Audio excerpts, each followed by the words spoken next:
Hi guys, let's have a look quickly at some revision of the language in general so far. We have wat moet ek weet? What do you need to know? That is the important part. Remember, Afrikaans is a language, so one has to combine everything you learn into one. So what I would suggest is you must remember that it's auditory. It's very to do with what you hear. So at the top I wrote here, wat ek hoor en moet ek skryf. Wat ek hoor, moet ek skryf. What I hear, I must write. Remember, it's phonetic, the language, so that's why it's important for you to tonight go over your vocabulary while you spell it out, because you know the alphabet now, or you're supposed to know it by now, and you know the sounds and the short sounds. And if you don't, you must go revise that in the book, the Mevrou 1 book under Hersiening as well. So otherwise you take your vocabulary words and one by one you go spell it out in Afrikaans. So for instance, the word there I wrote down, blow, and say it like that. Practice your pronunciation. This will help you switch your brain over into an Afrikaans mode for tomorrow.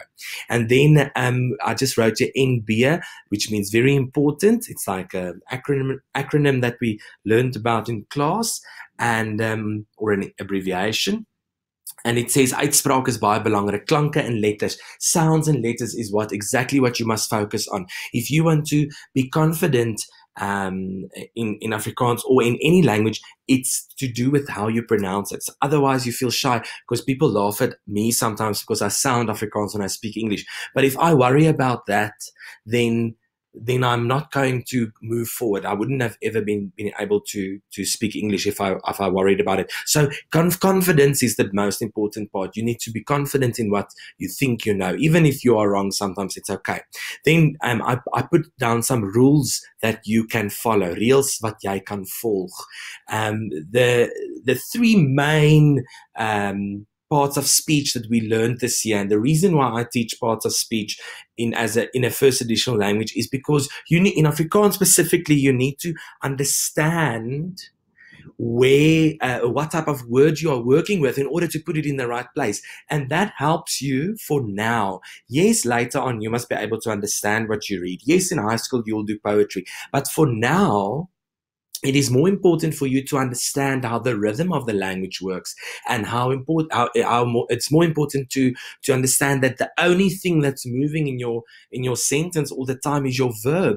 Your verb is your best friend. Remember, your verb is your best friend. So we are looking at selfstandige naamwoorde, which is your nouns, and there we remember there's an example. Kostuum is an example of a noun. And then what can we do with nouns? What can we do with nouns? We can put them in the meervoud of the verkleining.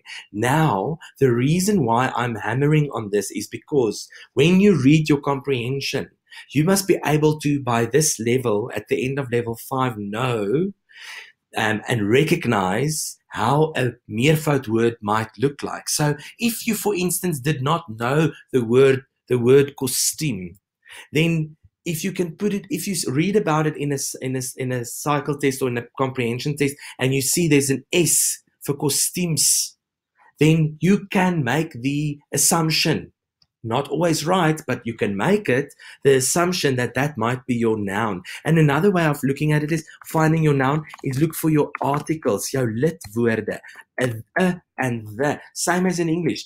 A and the, die en is your articles. If there's a the and a in front of your noun, then you know it's a noun. We move on to the adjectives. The adjectives, the descriptive words, the word that describes the noun.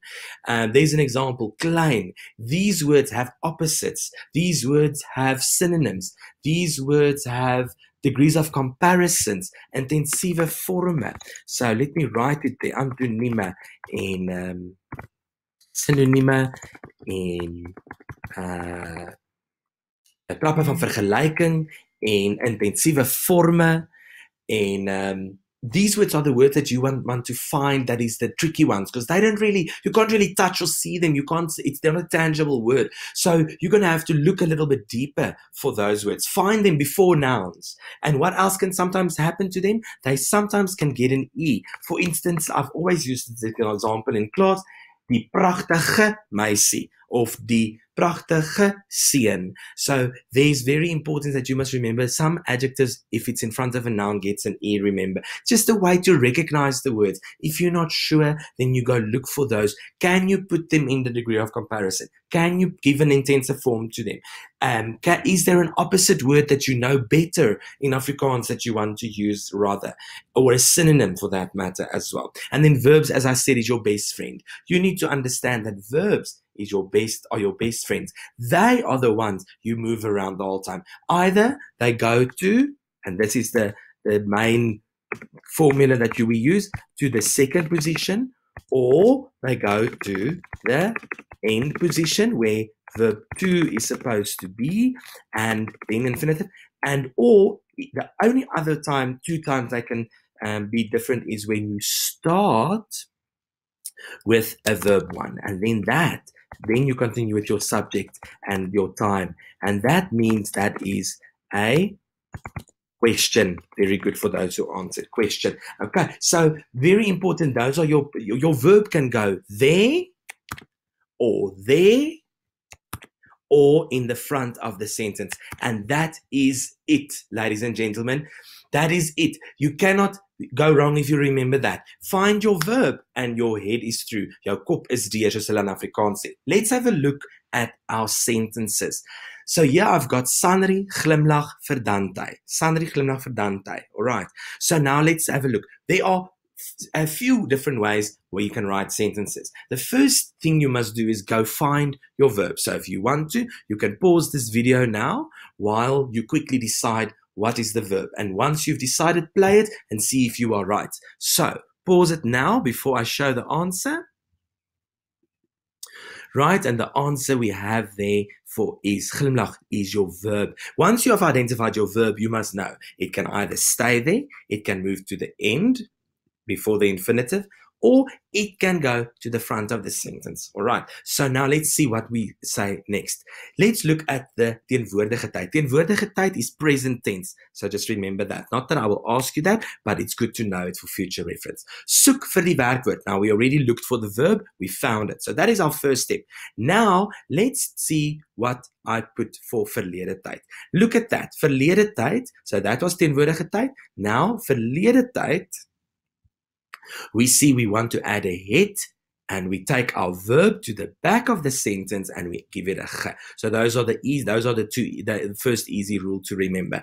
Normal verbs, verb goes to the back, gets replaced by het, and you give it a ge. All right, so let's look what's next. Now, if you start with a time word, ladies and gentlemen, boys and girls, everyone who's listening, I'm sure there are parents listening to this conversation. I have said this a million times. Remember, boys and girls, if you start with the time, gister, you must know your time words, eh? That is part of your vocabulary as well. You must know your time words. Gister means yesterday. So if you start with a time, what does our rule say? Our rule says, where can our verb go? Either second, or at the end, or in the beginning. Now, if we start with time, it's not in the beginning because we started with time. What is always second in your sentence? Your verb. Because it's a past tense, we use het. Because your verb to is at the end and it's a past tense, we give your verb to a ge. Verb to used to be verb 1. Nee? That was verb 1 there, glimlag. Now geglimlag becomes your verb 2.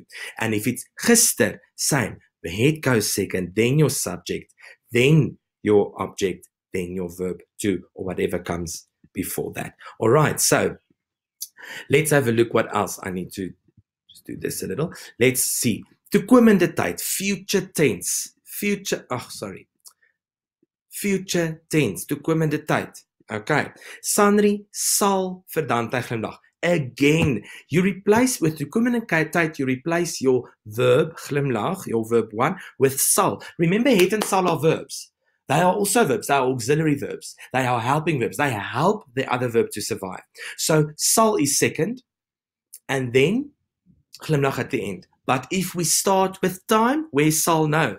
Still second, because now we started with time. If you begin with time, your verb goes second. Don't forget that. If you begin with anything, the verb goes second. Unless you start with the verb, remember, then it's a question. Right, so, môre sal Sandri vir Dante glimlag. Very important, there's no ge for future tense. In Afrikaans, we have het and ge for past tense. Sal for future tense. That's it. Okay, so very important. I just want to... Right, so let me go back, sorry. Okay, so very important to remember that if you start with time, your verb is second. Now, let's see, I think that was my last example on this block. Nee, we mustn't forget negative form. Remember, if you have a negative form, if I ask you to answer in the negative, then you start with nee. Very easy. Same as in English. No. So now if I ask you, are you is Sandri at home? In English, you're going to say, no, Sandri is not at home. Obviously, glimlag doesn't mean is, but do you see it follows the same structure as in English? I am answering a question in the negative, same as what you would do in English. So you have to translate for yourself. Are you a unicorn? No. I am verb, not negative 1. A unicorn, not negative 2. Remember, we've got 2 knots in our sentence here. 2 knots, nie and nie. Know the difference between nie and nie. Nie is no, as in no, I won't do it, and nie is not. All right, so please take that in. If you have to, pause the slide, reverse the slide, watch it again until you understand that rule. Let's go to the next rule. Okay, so bietjie moeiliker sinne. So there already, I'm already making an example of a degree of comparison. Moeilik, moeiliker. Moeiliker is die vergrotende trap vir moeilik. Moeiliker sinne. Sinne is the meervoud vir sin. We double the N because there's a short vowel. Now, again, guys, this is important because every single thing you read in Afrikaans, you need to try and identify all these little things I've taught you throughout the year, because only then will you start making sense of this and you'll start getting it. It's a process. It takes time, but do it and you won't be sorry. All right, let's move on. So the next sentence says, Dante en Marcus is neefies. Okay. Very important to note. We must find our verb, and that is. You guys must remember is a verb. In English, you have am, is, are. Okay. In Afrikaans, we only have is. It's as simple as that. Oops. It's as simple as that. So please, please, please, please remember that is a verb. Right, your verb 1. And how do we know it's verb 1? If you didn't know, you check with Stompie. Dantes and Marcus are your subjects. Who are we talking about in the sentence? Dante and Marcus is. Second concept is your verb. Next, verlede tyd. Okay, so let's have a look at verlede tyd. Normal sentence. What happens to your verb? It changes to was. Very simple. It's the same as in English. Dante and Marcus is cousins. Dante and Marcus was cousins. As simple as that. The only difference now is when we start with time. Verlede week is your time word. Last week. What's always second in your sentence? Correct. Your verb. Dante en Marcus verlede week was Dante en Marcus neefies. Make sure you understand your time comes first. If we start your sentence with time, if I start your sentence with a time word, you must be able to choose the verb next and write it down, or choose the right sentence with it, and then your object, or then your subject, then your subject, and then your object. All right. Then let's have a look here. I need to make this one smaller again. The next one we have is toekomende tyd. Dante en Marcus sal neefies wees. So very important here, that is fun, is if it's past tense, verlede tyd, verlede week, we use was, is to was. In future tense, toekomende tyd, we use sal, and wees. Now, if you think of English sentence, what do you think sal means? Those of you who can remember. Wil is not will. Will is sal in English, in Afrikaans. And wees is be. Now translate that sentence. Dante and Marcus will be cousins. It's the same as in English. Why do we split our two little verbs? Because according to our formula, Stumpy, our verb 1 is always second, the second concept in the sentence, while our verb 2 is at the end before infinitive. All right. So please remember that. Very important. I said to the extra lesson kids, remember, a bee, literally an insect, the bee makes the sound. Vies, vies. So think of vies as a sound that a bee makes. I don't know if it's going to make sense. Hopefully one of you or two of you remember that concept well. Good. If you start with time, it's the same thing. Your verb goes to the second position of the sentence. Next year, sal Dante en Marcus cousins wees. Volgende jaar, Dante en Marcus will be cousins. We just split our will be. Please don't forget that. It's very easy. Negative form, Dante and Marcus is nie neefies nie. So sometimes I don't have to ask you to answer a sentence in the negative and start with nie. Sometimes a sentence is just in the negative, like this one. Dante and Marcus is not cousins. They not in English. You're not going to say is. I'm going to say is because I forget sometimes, but you're going to say are in English. Dante and Marcus are not cousins. They aren't cousins. In Afrikaans, we say, Dante and Marcus are not cousins. Not. Don't forget your second nie. That is the very basic rule. Good. And then finally, but not lastly, nog moeiliker sinne. Marcus het deur mekaar hare.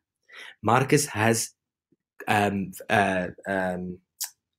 messy hair, not in a dirty way, but in a de mekaar way. That's one of those lovely Afrikaans words. Now, what is interesting from this sentence? You have a het. A het. Het can also just be present tense have. Nee? I have messy hair. Marcus has messy hair. If you have a sentence with a het and there's no verb after at the end with any ge of any sort, then you know it's one of these, and it means have or has. So let's quickly look at this first example here. Verlede tyd, past tense. Marcus het deur mekaar hare. Now, if you translate the English version, so work with me here. Marcus het deur mekaar hare. Marcus has messy hair. Yesterday, Marcus had messy hair. That had we stole. I must be honest. I must confess something here tonight now. We stole this word from the English language. I phoned and asked the lady who started Afrikaans. It was a lady, apparently. I don't actually know. The point is, we stole this had from your language. So use it. This is the only time you can use an English word in a sentence in language where we won't mark it wrong, right, because we want you to write it in Afrikaans. Had. The only weirdness about it is we give it a gestel. How interesting. I mean, really, sometimes I also don't know who thought about this language. But anyway, this is how it works. So I suggest you look at this. If you see a het, you put your head second again, you put your had in English down, and you give it a ge. Okay, think of it as if the Afrikaans language and English language has merged into one for a few seconds. Right, then we have last week. If we start with our time word, then it is het. Again, and then your heart at the end. Remember, if we start with time, your head must be second. This sentence, Marcus was the subject and then your verb. This sentence, last week is your time, was first and then your verb. Did I say Marcus was second? I can't remember now. Okay, but what I wanted to say was Marcus was first and then your head second. Then last week is your time, so it's first and your head is still second. Put your verb second in your sentence, especially if we're working with times tomorrow and tenses tomorrow, because you must remember if you need to choose the correct sentence, you need to know where your verbs must go and your heart at the end as normal in both sentences. Okay, oops, sorry, there we go. Now, let's have a look here. Toekomende tyd. Marcus sal deur mekaar hare hê, and this hê means have, and you already know what sal means. Sal means will. So there we go. Marcus will have deur mekaar hare. It's the same as in English. All you have to remember is to put your sal down if there was a het and a he in the end for your verb to. Come on, I know you can do this. This is easy stuff. And then if you start with in the future or in a future tense time word, then your sal is second as always, and then you put your he at the back of the sentence. Don't forget your hat on the E, very important. Goed, and then your negative, let's see what we said. Oh, there wasn't a negative example because the negatives are kind of in. Maybe perhaps we can look at, quickly just add this example, negative forme. I want you to remember, you must remember to look at your pronouns that changes. That's why it's important for you to know your pronouns very well. Negative forme. Sal jy, let's do that. Sal jy Marcus se hare sien? So will you see Marcus's hair? Now you must remember, if you answer in the negative and we start the sentence near, then you must remember your subject goes obviously now first because you're starting a sentence. Your answer was just no. That was a sentence already. It was a word no. That's my answer. My sentence only begins now. So unless you want to ask a question back, I suggest you start with your subject. Now, where's the subject? That's the question. If I look at the sentence and it's a question, what do we know about question sentences? They start with verbs or question words. Is sal a verb? Yes, sal is a werkwoord. What is second after that? Your subject. There's your subject. Now, if I ask you, will you see Marcus's hair tomorrow? And you say, no, I will not Marcus se hare see not. So, no, I will not see Marcus's hair. But, me. But do you understand that you must obviously split your verb? Sal is verb 1 and your seen is verb 2. And you must remember that your ni goes after your verb 1. Oh, so very important. Your ni goes after your verb 1. And then the final thing you must remember, guys, is your pronouns change the same as in English. Keep it the same. There's nothing too difficult to that. All right. Goed. Here's an exercise. 2 exercises. I want you to do oefening A, somewhere written down or say it loudly, whatever. I will type the answers in after you are done. Just pause the video, do your answers for all 3, and then play to find the answers. All right. And then after that, there will be a oefening B as well. So do this one first, check your answers, and then we'll go on to oefening B. Let's have a look. Pause your video now. Right, so if you are back and you've paused the video, you can now look at the answers. Do it with me. Sandri wys Dante se antwoord vir Marcus. We highlight wys because that's our verb. Then we are going to see they wanted us to start with Sandri het. Okay, you then need to remember that wys is your verb 1. Where does wys go? To the back. So you can already go to the end of the paper, of your line, and type their wys or write their wys or choose the sentence with the wys. But look what else must happen. Sandri het Dante se antwoord vir Marcus. And then your wys at the back, but don't forget, very, very important, it needs to get a ge. Okay, so wys what got replaced by het.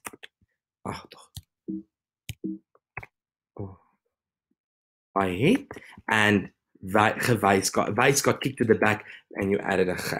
All right, now let's look at your next answer. Daar is iets om uit te vind. Remember, the opposite of iets is niks. So you should have changed that, or if you could have, not should have, you could have changed it, but it's okay if you didn't. So look at the 2 possible answers. Nee, subject, daar, there, is nie iets om uit te vind nie. However, remember that when you start that sentence, it must be lowercase for negatives, all right? And it's, nie iets, can also be referred to as niks. Okay, so you can either say nie iets of net niks. Doesn't matter, both make sense. Next answer, jy jok vir ons. we want you to start with sal, future tense. We know that yok gets replaced by sal as it's the verb because it was second in my sentence as well. So jy sal vir ons jok. Ons jok. Put your verb at the back and follow. If there's exclamation marks, you do your exclamation marks. Right. Next activity. Oefening B. Please quickly pause your video, do the exercise, and then play to get the answers. Right, welcome. Welkom terug, vriende en vriendinne. Hierso het ons drink die meeste vampiere vleermuisbloed is your question. Now I want you to start with negative nee. Nee, subject, which is what? Always look for the lidwoorde, the articles. Die meeste vampiere. You know a vampire is a vampire, so you can't get this one wrong. Nee, die meeste vampiere is verb 1, drink. Where did I get that? There, because we use the words they give us. Drink nie vleermuis bloed nie. Okay, so very important to your verb we used was, this is the first concept, the most vampires. Concept first, concept 1. Verb 1, second concept. Nie, negative, third word, third concept. Vleermuisbloed, object, fourth concept. Nie, negative 2, fifth concept. All right. Almal is altyd vampiere. Gister, you need to know your time words. Add some of this. Verlede jaar. Volgende maand.